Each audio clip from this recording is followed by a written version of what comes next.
Welcome to the Leading Edge Podcast with Eric Thompson. Inspire, perform, profit.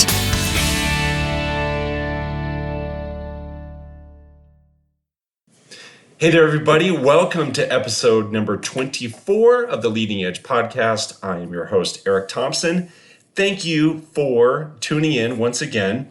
This one is going to be awesome. This is going to be the story of a massive goal that I accomplished. It's something that I thought about doing for 10 years. All right, so I'm going to tell you all about this. And I'm telling you all about this for really two reasons. Number one, I hope that it inspires you to go out and do something incredible also. I'm guessing that there's something you have been thinking about for a long time. Maybe it's not 10 years, maybe it's shorter, or gosh, maybe it's even longer. But I'm going to tell you this story. Number one reason is for you to get inspired to go out and do that thing. I will tell you, it is so nice to shift the thought in my head from, I wonder if I could ever do this. For 10 years, I thought that. I wonder if I could ever do this. Now it's shifted to, I did it.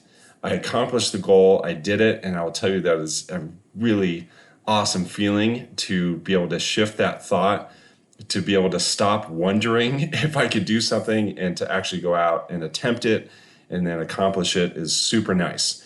The second reason I'm telling you this story is there are 5 lessons that I've come up with, 5 things that I think can be applied to anything in life based on what I did. It doesn't have to be exactly related to what I did. It can be related to really anything. There are 5 big takeaways that I had that I want to share with you. All right, so here's what I did. What I did is I accomplished a big, massive one-day bike ride. So as you guys know, I live in Colorado. Way down in southwestern Colorado is a really, really cool town called Durango. Durango is an incredible place. The scenery is spectacular. The vibe, the setting is amazing.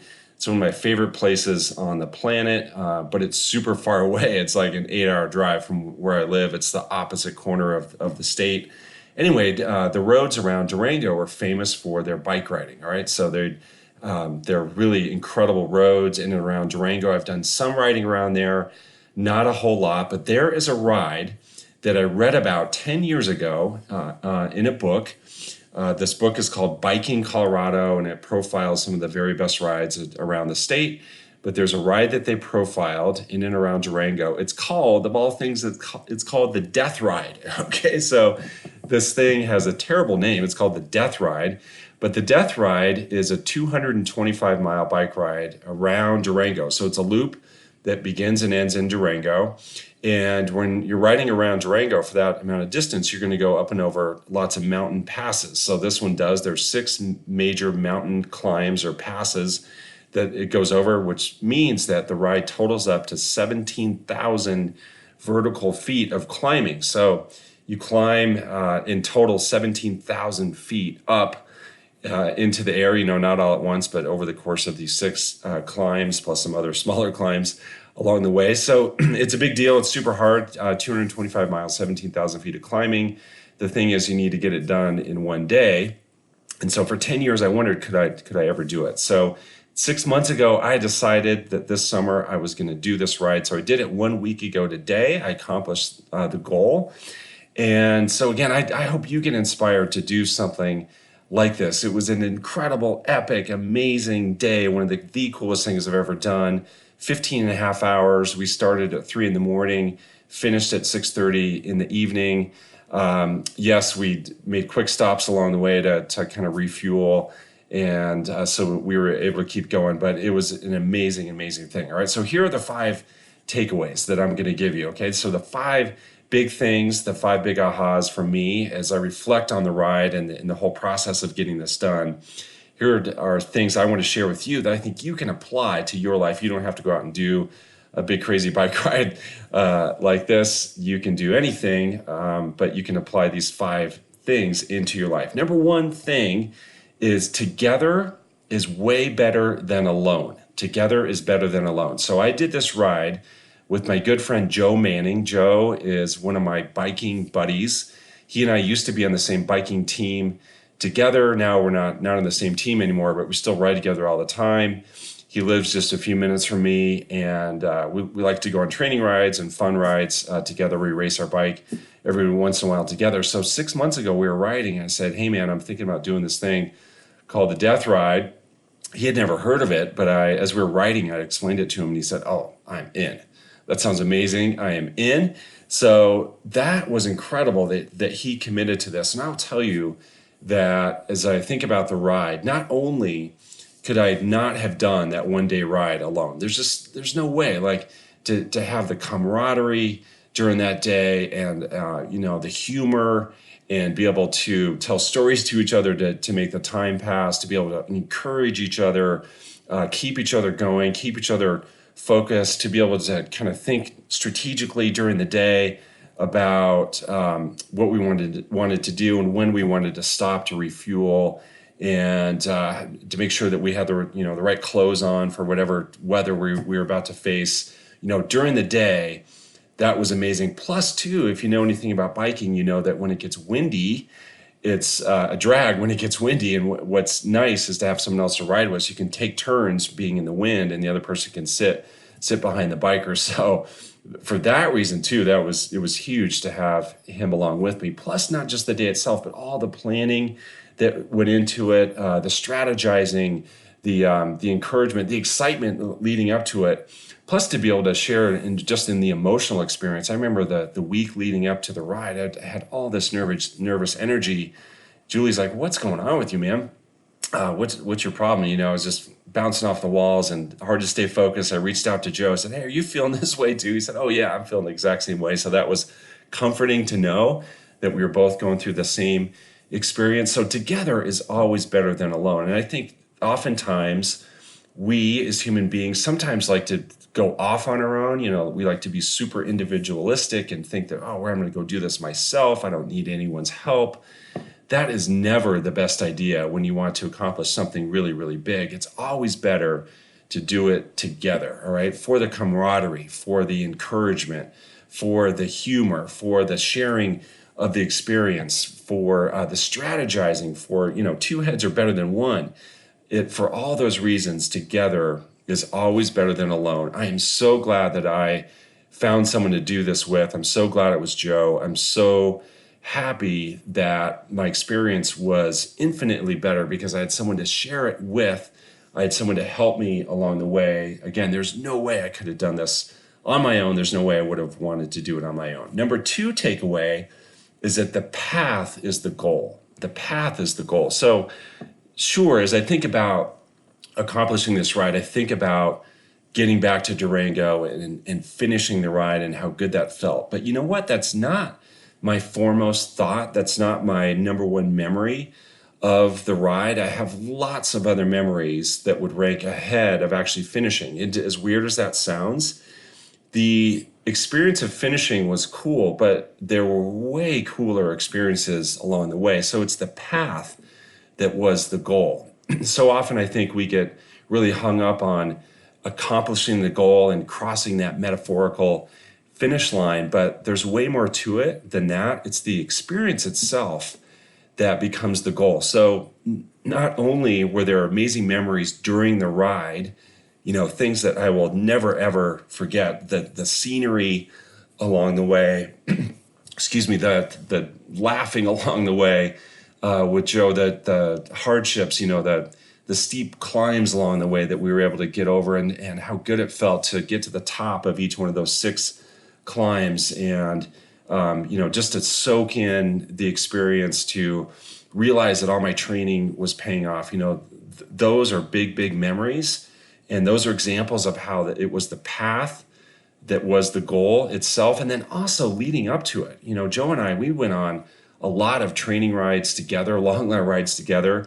That alone was really fun too. That was amazing. We did some really big rides leading up to it, and things that I'm super proud of, things I would not have done unless I was training to go ride 225 miles. So the point is, take in the experience, view the path as the goal. It's the path that's the goal. It's not the finish that's the goal. Learn from the experience, make everything you can out of the experience, make the path the goal itself, because that's really where you're going to grow. That's where the great memories are going to come from. It's not so much about crossing the finish line. Number 3 takeaway is that preparation equals confidence. All right. Preparation equals confidence. I went into that ride. Yeah, I was nervous. I was excited, but I felt super confident because we were so well prepared. We were so well prepared. Not only did we train our butts off, literally, to get ready for that ride, lots of long rides. So our endurance, we got into a really, really great point. I also knew that there were, a couple things that can happen with me on long rides that I had to address. Number 1 is my back. My back can, get really tired on a long ride, no doubt, no surprise. So I really worked on my back for 6 months. I worked on strengthening my back so my back would hold up. When your back goes out on a bike ride, especially when you're going up a steep climb, that's a problem because it's really hard to generate any power. So for 6 months, I worked on my back, just for example. So my body was super prepared. We also were prepared for anything bad that may happen during that day. We had someone that was going to follow us around in a car. And in that car, not only did we have all the food and water we were going to need, but we had every bike part you can imagine. We had spare wheels. We had every kind of tool you can imagine. Of course, we had spare tubes. We had even spare tires.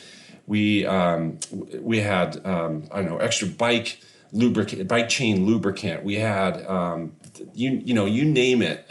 We had the tool. We had first aid kit. Joe even brought a splint. We thought of every single thing, every piece of clothing you could imagine. Like, we were prepared for it to snow, even though the weather forecast was amazing. We had every piece of clothing that you could ever wish for and think about. We were prepared. We knew that no matter what happened, we were going to be prepared. So that made us so much more confident going into that. And so same goes in life, right? So anything big that you want to do, sure, you want to think about the best outcome. You want to be focused on the most positive thing that could happen, but also you got to be prepared for all the bad things that might happen. And what that will do is make you way more confident about the situation. It will let you know that you can deal with anything. Joe and I knew that we could deal with pretty much anything that would come our way during that day because we were so well prepared. There was nothing that was going to catch us off guard. There was nothing that was going to throw us off. We had planned out every single contingency. So it was that preparation that made us super confident. And also what I think is it decreased the odds of anything bad happening. It's kind of like when you bring an umbrella to keep it from raining. We didn't have any issues the whole day. We had no issues at all. The weather was perfect. We had zero mechanical issues, not even a flat tire. 2 guys riding 225 miles to think you go that far and not ever have a flat tire is incredible. We had zero mechanical issues. We were prepared, and I think that decreased the odds of anything kind of bad happening. All right, so that was number 3. Number 4, the answer to accomplishing anything big, the answer is a strong, consistent effort. It's a strong, consistent effort that gets it done. So here's the thing. I told you that we finished this ride in 15 and a half hours. We had to finish in 17 hours. We had to finish in 17 hours. Otherwise, they were going to pull us off the course. There were just a handful of people that did this ride, and they would pull anyone off the course who had been out there longer than 17 hours. Plus, you know what? It's going to get dark. All right. So we started in the dark. They weren't going to let us finish after dark. We had to get the thing done. So it becomes a simple math problem, right? We knew we had to average a certain speed to get the thing done. And so what we knew is we had to keep moving along at a strong, consistent pace. So there are 2 things about this. Thing number 1 is that on a really steep climb that requires a lot of effort, you cannot go too hard. And so in a long ride like this, you cannot overexert yourself, especially early on. Early on, there were some really steep, really hard, steep climbs that were going up. You cannot overexert yourself because you will more than pay the price later on. Over the course of 15 and a half hours, if you kind of overcook things early on and overexert yourself in the first couple hours, you're really going to be toast. So we had to really hold back early on and just go to nice, steady, consistent pace. And we had to go at a pace that we knew that we could maintain over the course of 15 and a half hours. We could not have these big, huge spikes in exertion. It had to be a strong, consistent effort. So that's thing number one. Thing number two is we knew we had to stop to refuel, refill our water bottles and put new food in our pockets and of our bike jersey. But we also knew that we could not make these stops last for very long, because over the course of a day, that would add up to too much time, right? So we knew we could stop for a couple minutes to refuel, but we knew we couldn't be stopping for like an hour each time to kind of rest. Then we would never get it done, right? So I think the same goes in life. Number one, we have to be conscious of not burning ourselves out, not having these big, big, huge spikes in effort if we want to get something done over the long term, because that will only fry us, right? That will only burn us out. We can't go at a pace that we cannot maintain for a long period of time. And then the second part of this too, if you want to get something done, you have to keep after it. You can't take these long breaks. Okay, so a long break means that it's going to take you way longer to ever get something done. So there may be something really big that you want to accomplish that keeps getting put on the back burner for whatever reason. Well, if you really ever want to get it done, you got to get it off the back burner. Just like Joe and I couldn't take hour-long breaks each time, we would never finish. We had to take short breaks. Breaks are fine, but make them short, but keep going, right? So the answer is you got to keep going. The answer is a strong, consistent effort. That was takeaway number 4. Takeaway number 5, guys, is in your life, go get inspired, right? Go get inspired. Do something that blows your own mind. Do something that literally takes your breath away. During the ride, this is about a third of the way in, there is a pass, a mountain pass called Red Mountain Pass. Some of you may have driven that pass, or maybe even ridden your bike on that pass. Red Mountain Pass connects two of the quintessential, distinctive mountain old mining towns in Colorado. So these are exactly what you would think for a stereotypical old mining town in Colorado, the Victorian architecture and the big, huge mountains. And this pass connects two of those little towns in Colorado. It is the most spectacular, most dramatic place I have ever seen in Colorado. So you climb up one side, you climb up the side, the vertical rise is about 2,600 feet, but then you drop down 4,000 feet over the course of 13 miles. And it was during that descent that my mind was blown away at the scenery, at the setting. I'm going down this road. It's about 8 a.m, and it's these incredible switchbacks and big vertical walls of cliffs and big drop-offs down to a river and waterfalls. And it's the most amazing setting you've ever seen. And I'm coming down there on my bike all by myself. Joe is behind me, but there's no cars on the road. And I come around a corner and the vista opens up and I see the road ahead of me, how it's pretty much chiseled into the side of this rock wall. And my breath was literally taken away. I'm riding down, doing this big ride, and my breath is just literally taken away from me. And I thought, wow, how amazing is it that I caused that to happen? And we can go make that happen in our life. Go find the opportunity, the chance, the thing, the setting, the situation, the person that will literally take your breath away. Because those are the moments in life you'll never forget, right? I will never forget the moment where my breath was taken away. Go find the chance to do that. Go find the chance to make that happen. You'll never be the same. You're never, ever going to forget it. So much of life can be just the same, repeating itself, right? It's the same. And maybe sometimes it can feel boring. Go find opportunities to break out of that. Go get inspired. Go do something that literally takes your breath away. So that's my story from riding 225 miles, the death ride. I had nicknamed it in my head the life ride.